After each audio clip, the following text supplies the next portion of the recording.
तो इसने ये नहीं देखा कि ये बेवा है, तो मुझे हर चीज़ जो अपने बेटे के कमाई से देती है, तो मैं ऐसे क्यों कर रहा हूँ? ये बहुत नालायक। मैं कहती हूँ जिसको भी ये नज़र आए इसको छोड़े ना, मेरी बच्ची का हक दे, इसलिए इसकी मामा पापा को भी पता चले कि किसी के बच्ची के साथ कैसे नाजायज़ किया जाता है। ये मुझे पता है, ये हमें पता है कि हमारे दिल पे क्या बीत रही है। जिसकी बेटी के साथ ऐसी हो वो क्या होता है, सबकी बेटियाँ एक जैसी होती हैं। जी नाज़रीन, आप देख रहे हैं कि बहुत ही दर्दनाक कहानी है इनकी, और इनकी वालदा का कहना है कि मैंने अपने बेटे से ज़्यादा प्यार वो भी अपना बेटा ही समझ के दिया और अपने बेटे से ज़्यादा मोहब्बत उससे की, लेकिन वो हमारे साथ ऐसा कर रहा है। उसे पता था कि मैं बेवा हूँ और सहर यतीम है, उसके बावजूद उसने अपना रहम दिली दिखाकर धोखा फरेब करके हमारी बेटी के साथ शादी कर ली।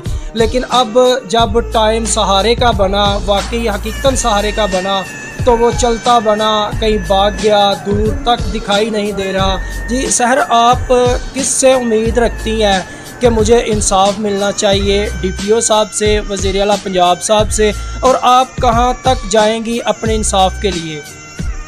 मुझे उम्मीद है इन DPO साहब से भी है, वज़ीर आला साहब से भी है, कि उनसे मेरी रिक्वेस्ट है कि मुझे इंसाफ दिलाया जाए।